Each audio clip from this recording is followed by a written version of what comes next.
Welcome to Henry KNG TV.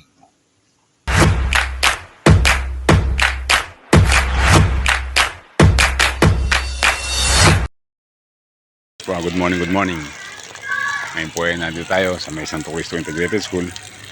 Bali, po, nagdidilig po ako dito. Wala po akong biyahe ngayon, kaya nagdidilig na lang po ako ng mga tanim ko dito. Ayan. Bali, dati po kasi ako po yung school utility dito. Ngayon po ay hindi na. Bali, halos 2 years na po akong wala dito sa Santo Cristo Integrated School. Pero kahit wala po ako dito, inaalagaan ko po yung mga tanim ko dito. Mag 2 years na po ako dito na wala. Kasi nga po nagbabiyahe po ako ng Lalamove. Ayun po yung aking sasakyan, yung L300 ko. Ngayon po itong hinihili ko po itong mga tanim ko na rambutan at lansones. Saka po may langkarin po dito. Yan.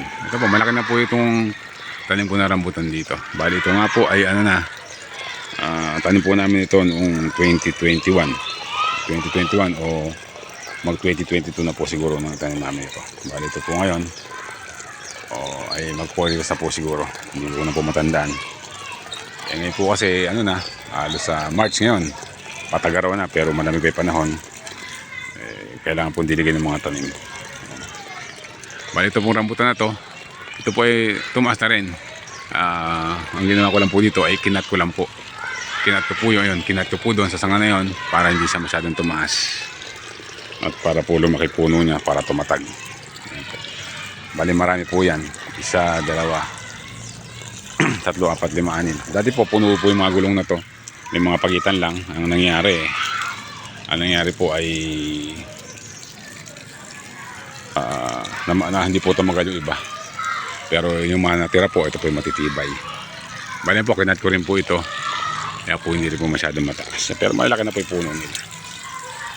Yan, hindi po nakatayo na sa gulong. Marami po yung mga tanim po dito. May bayabas, may sampalok. Ayun nga po, dating ang panahon. Ito po ipapakinabangan ng mga bata dito sa may Santo Cristo Integrated School. Kaya po ayan, nagpatanim po dito yung aming principal dati na si Sir Hill, si Jerry Polito. Ngayon po nalipat na po kasi siya. Kaya po ayun, inaalagaan ko po yung mga tanim namin dito. Ayan. Maya po makita nyo po yung mga bayabas at sampalok na tanim namin dito. Po, may bagong tanim po ako dito, mga tanglad. Kasi po hinarvest ko ni tanglad ko sa gawin doon. Kasi po abala sa daan. Inilipat ko po dito.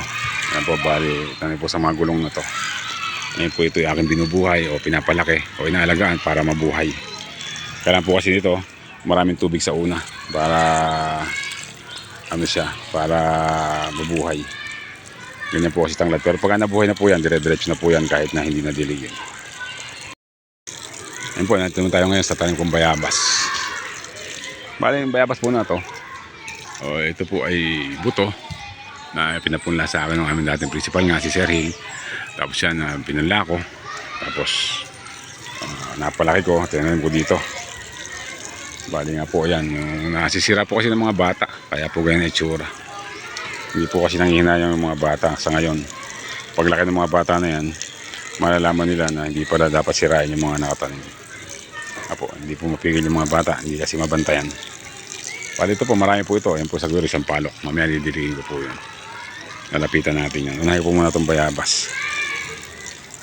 Kailangan po kasi ng tubig dito. Dilig. Kumusta na? Ano nalagay? Ano masasabi niyo sa bayabas na to? Hindi lapit yan dito.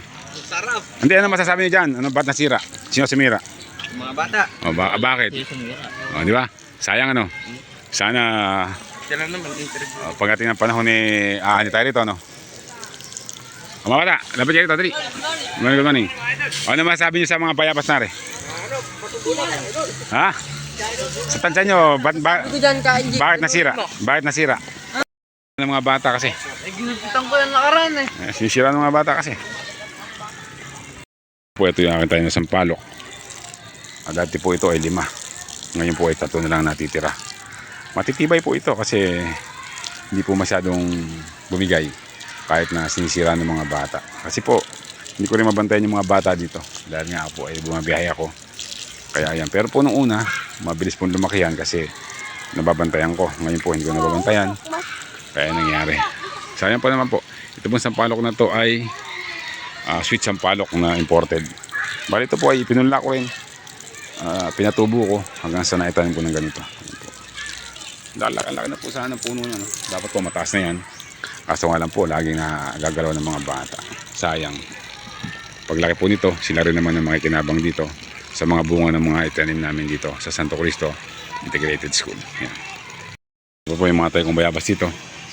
Ito po yung mga guwapol. Marami po ito. Bali nga po ito ay nabunga na po noong nakaraan. Marami pong ibinunga to. Ngayon po kasalukuyang patagaraw. Kaya po obligado na diligin ko sila para makatulong sa kanila para lumago. Para pagdating ng tagulan, sila po ay magbubunga na uli ng madami. Pero ngayon po, yung kasama nito ay nagbubunga.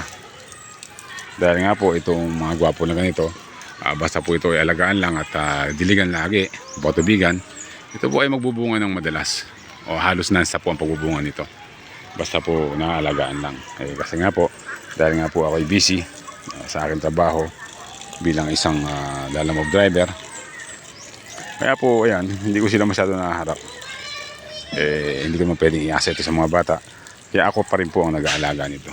Marami po yan. Marami po binunga ito nakaraan. Kung napapanood niyo po sa mga video ko, ito po ay nagbunga ng madami.